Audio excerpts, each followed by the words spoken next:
Côte d'Ivoire. Depuis quelques jours, un nom fait trembler le débat public. Un homme venu d'ailleurs mais installé ici depuis des années suscite une vague de réactions inattendues. Un homme dont l'ambition politique bouleverse les habitudes et divise profondément. Aujourd'hui, ce Libanais défend coûte que coûte son projet, devenir maire. Mais avant même le vote, une déclaration explosive circule. Une déclaration où il affirme ne vouloir aucune opposition. Écoutez bien, car ce que vous allez entendre dans un instant a déclenché un véritable séisme sur la toile. Un Libanais ne doit plus être député ou maire en Côte d'Ivoire. Ce message, je le reçois depuis le début de la semaine. Mais évidemment, un Libanais ne peut pas être maire et député en Côte d'Ivoire. Mais un Libanais naturalisé ivoirien peut être député et maire en Côte d'Ivoire. Il faut que tout le monde sache cela. Regardez aux États-Unis. Un maire vient d'être élu à la municipalité de New York. Il est d'origine indienne, musulman, quelqu'un qui revendique même ses origines, mais il est naturalisé américain. Chers amis, la nationalité, elle est juridique. Ce n'est pas une question de sang et de culture, mais de droit entre vous et l'État. Et dans ces droits-là, un citoyen naturalisé d'un pays peut prétendre à être député et maire. En Côte d'Ivoire, par exemple, quelqu'un qui veut devenir député et qui a été naturalisé, il doit attendre d'abord 10 ans avant d'être candidat à la députation ou être conseiller régional ou conseiller municipal. La Côte d'Ivoire est riche de sa diversité. De grands pays se sont construits avec des immigrés, comme les États-Unis, le Canada et même d'autres pays. Maintenant, une autre question se pose. Pourquoi viser spécifiquement les Libanais? Les Libanais représentent une grande communauté en Côte d'Ivoire. Pour certains, ça va faire bientôt 100 ans qu'ils sont là. Dans mon cas de figure, mon grand-père est arrivé dans les années 1930. Ça veut dire que dans quelques années, l'histoire de ma famille ici atteindra près de 100 ans. Mes deux parents sont nés ici en Côte d'Ivoire, dont l'un avant l'état de l'indépendance. Et aujourd'hui, certains se cachent derrière des pseudo-avatars pour dire et afficher ma photo pour dire « je n'ai pas le droit d'être député ou maire ». Mais heureusement que ce sont des gens peu éduqués, minoritaires et qui ne représentent pas la Côte d'Ivoire. Les Libanais représentent un groupe extrêmement important en Côte d'Ivoire. Ils sont des centaines de milliers. Ils cotisent des impôts, ils créent de la richesse, ils créent des infrastructures, ils embauchent du personnel. Une communauté puissante et qui est là depuis des générations. Bien évidemment qu'il y a des personnes qui vont vouloir s'intéresser à la politique. Comme c'est le cas par exemple avec la communauté ivoirienne qui est en France, qui a plus de 100 000 individus. Rachel Keke, qui était députée au Parlement français. Les Ivoiriens sont également nombreux au Canada. Et parce qu'ils sont nombreux et parce qu'ils sont dans la communauté civile, et il y en a qui ont la nationalité, Kassoum Doumbia, par exemple, il est maire au Canada. S'il y aurait eu une communauté ivoirienne importante au Liban et depuis des générations, mais bien évidemment qu'il y aurait eu des Ivoiriens qui peuvent être députés. Au Liban, par exemple, il y a des étrangers naturalisés libanais qui sont députés, notamment dans la communauté arménienne, dans la communauté syrienne. Donc, les étrangers qui sont là depuis des générations, qui ont acquis la nationalité ivoirienne, ils sont soumis aux mêmes devoirs que des Ivoiriens d'ascendance, comme vous voulez les appeler. Ça veut dire qu'on va prélever leurs impôts. Ça veut dire qu'ils sont soumis aux mêmes conditions de la loi. Alors, ils ont également les mêmes droits. Ce sont des citoyens ivoiriens. Ils ont la même carte d'identité. Ils peuvent voter. Pour ceux qui sont là et qui vivent ici, ce sont des Ivoiriens. Que cesse ce discours raciste et xénophobe qui n'a pas lieu d'être sur le débat public et qui est un débat dépassé. Ces propos n'ont pas mis longtemps à provoquer une avalanche de réactions. Influenceurs, commentateurs, personnalités publiques, chacun y est allé de son analyse, parfois tranchante, parfois indignée. Maintenant, voyons ensemble comment la sphère ivoirienne a accueilli cette déclaration qui fait tant parler. Déjà, il parle de nationalité. Comprenez que lorsqu'il dit que la nationalité, c'est du juridique, pas du culturel, il essaye simplement de faire croire qu'un passeport suffit à effacer un siècle d'histoire, de tradition et même de frontières mentales. Sauf que ça ne marche dans aucun pays du monde, ni dans les pays les plus ouverts, ni dans les pays les plus fermés. Dans la réalité, appartenir à une nation, ce n'est jamais juste d'avoir des papiers dans la poche, jamais de la vie. C'est partager les codes, une histoire commune, des fêtes, des références, des habitudes sociales et même des petits détails du quotidien que les autres enfants du pays comprennent. Un étranger naturalisé peut avoir un passeport, oui, c'est factuel, mais pour être accepté comme un membre de la communauté, il faut un tissu social solide, se mélanger, vivre avec les autres, se marier dans le pays, partager ses traditions, être présent dans les rituels collectifs et j'en passe. C'est valable partout, hein. En France, tu peux être naturalisé. Mais tant que tu ne comprends pas pourquoi est-ce que les Français râlent tout le temps, tu restes l'étranger du quartier. Aux États-Unis, tu peux avoir un passeport américain. Mais tant que tu ne fêtes pas Thanksgiving, tant que tu n'as pas mangé un burger dégoûtant à 2 h du matin, ou alors tant que tu ne passes pas ton temps à dire bro à tout le monde, on te voit encore comme quelqu'un d'ailleurs. Même au Sénégal, si tu ne sais pas comment répondre en Angadef, on te repère automatiquement. Bref, ce que j'explique, c'est que la nationalité, ce n'est pas juste un texte dans un dossier administratif. C'est un environnement humain dans lequel il faut s'intégrer. Vous, en Côte d'Ivoire, répondez à cette question.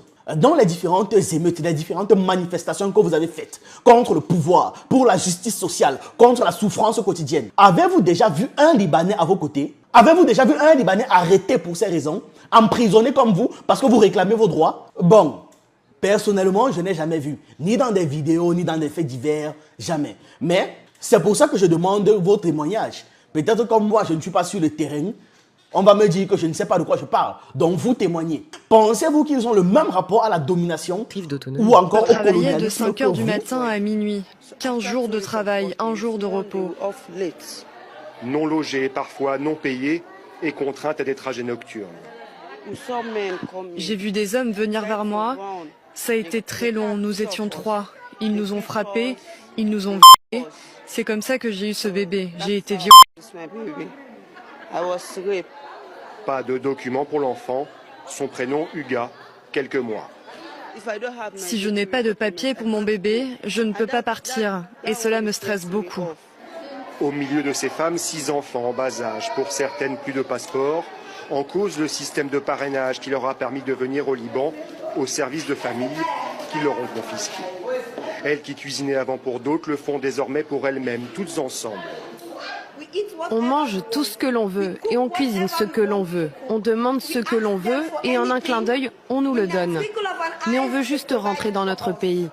Pour moi, c'est fini le Liban. Plus jamais. Pour moi, plus jamais. Des tractations sont en cours pour organiser leur rapatriement, la fin d'un calvaire, à l'heure du repas, un chant du pays, pour garder l'espoir d'enfin retrouver leurs proches. Tout faire dans la maison. Mais son passeport, c'est nous qui le gardons. Pourquoi? Tu voyages pour travailler. Tu voyages pour gagner de l'argent. Tu voyages pour dire oui à tes employeurs. C'est ce que disent les critiques, et c'est ce qui ne va pas avec ce système. Vous pouvez accepter ça? Ce qui ne va pas avec ce système? C'est ce que disent les critiques. Je ne pense pas que les droits de l'homme existent dans ce monde. Impossible. Peut-être en Europe, mais pas au Moyen-Orient.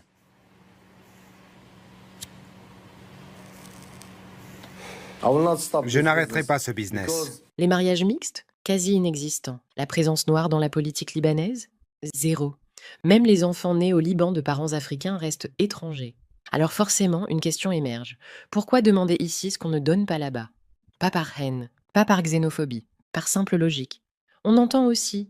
Regardez aux États-Unis. Un maire vient d'être élu à la municipalité de New York. Il est d'origine indienne, musulman, quelqu'un qui revendique même ses origines. Mais il est naturalisé américain. De grands pays se sont construits avec des immigrés, comme les États-Unis, le Canada et même d'autres pays. Oui, mais ces pays ont une histoire totalement différente. Les États-Unis ont été construits par l'immigration. La France a une longue tradition d'assimilation, héritée de son empire colonial. Le Canada a une politique d'accueil massive depuis des décennies. La Côte d'Ivoire, elle, c'est un pays jeune, marqué par la colonisation, encore en construction identitaire, avec des cicatrices politiques très récentes. Qu'est-ce qu'il y a dit de mal?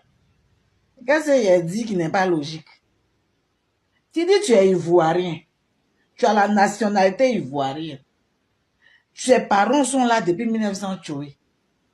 Tu veux te présenter aux législatives, tu veux être maire ou député dans ton pays que tu es ivoirien. Mais avant de faire, on va commencer par le commencement. On ne se marie pas ensemble. On va pas, nos enfants ne vont pas à l'école ensemble. C'est ce que j'ai dit. Vous êtes dans votre coin. Comment tu as gouverné ou bien tu es député de quelqu'un même que tu ne te mélanges pas à lui?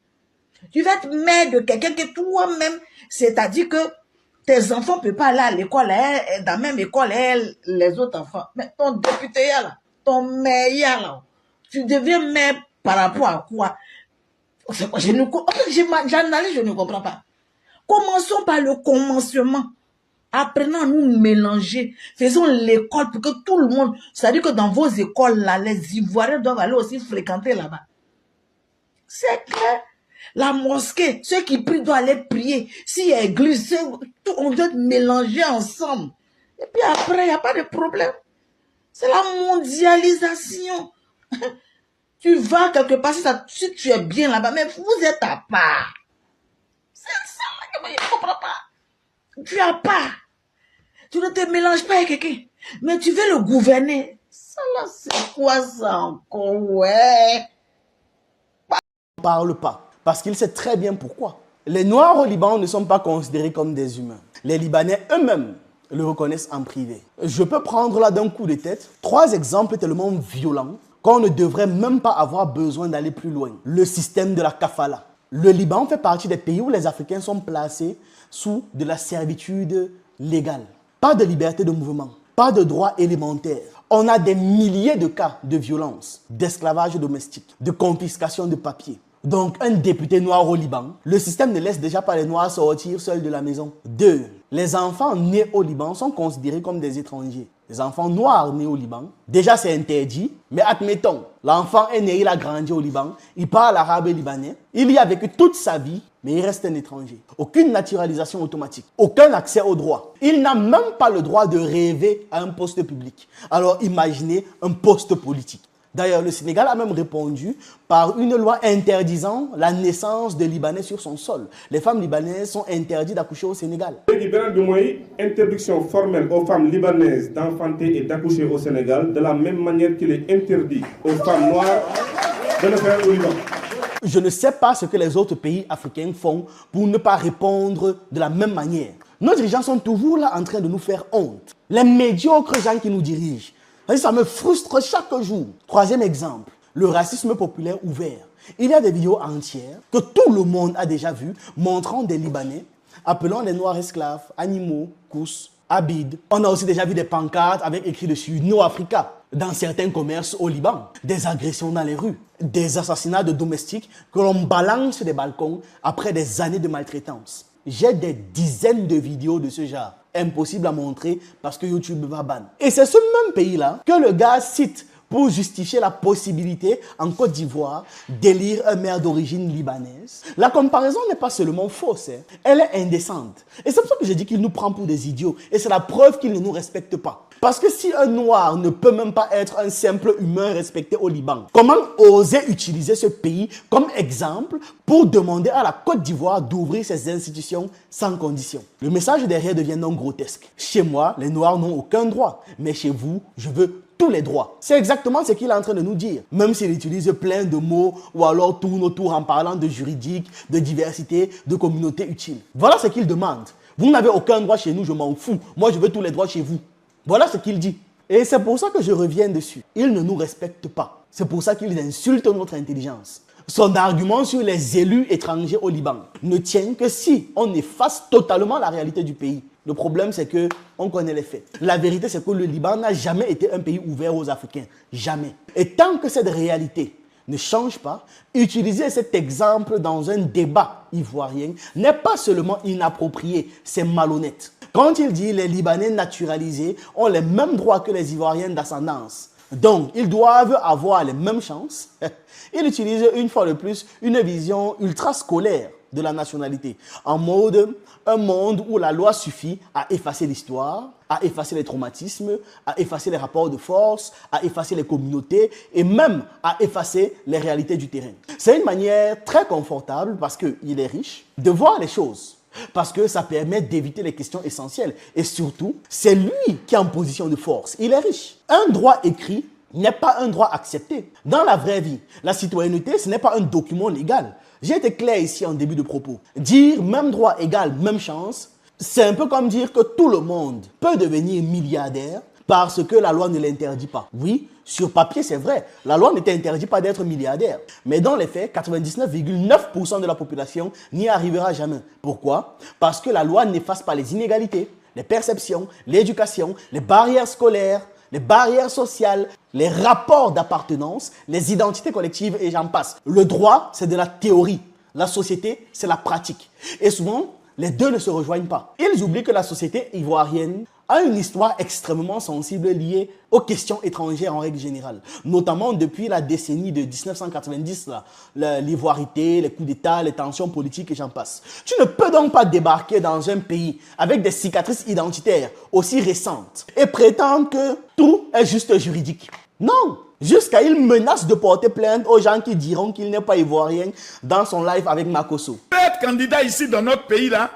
Je suis candidat en 2029 et la loi me le permet et je suis citoyen ivoirien et j'interdis quiconque me traite d'étranger et de Libanais. Je vais le poursuivre en justice. Vous avez entendu ça? Je vais toujours le dire. Ces gens peuvent agir comme ça chez nous parce qu'ils ont la complicité de nos forces de l'ordre qui, pour un peu d'argent, laissent les étrangers faire ce qu'ils veulent. J'aimerais bien voir, une seule fois, un noir au Liban menacé de porter plainte contre un autre Libanais qui le traite d'étranger. J'aimerais voir un noir qui amène en prison un Libanais au Liban. Quand les gars font ce genre de menaces, c'est parce qu'ils savent sur quoi est-ce qu'ils comptent, non? N'est-ce pas, ils ont l'argent. N'est-ce pas, ils connaissent 2-3 commissaires, 2-3 personnes haut gradées qu'ils peuvent graisser la main. Alors, qu'en pensez-vous? Selon vous, cette candidature est-elle une opportunité, un risque ou simplement un débat qui révèle quelque chose de plus profond dans la société ivoirienne? Dites-moi tout en commentaire, j'ai hâte de lire vos avis. Et si vous voulez d'autres vidéos décryptant l'actualité sans filtre, n'oubliez pas de mettre un j'aime, de vous abonner et d'activer la cloche pour ne rien manquer. À très vite pour une nouvelle analyse.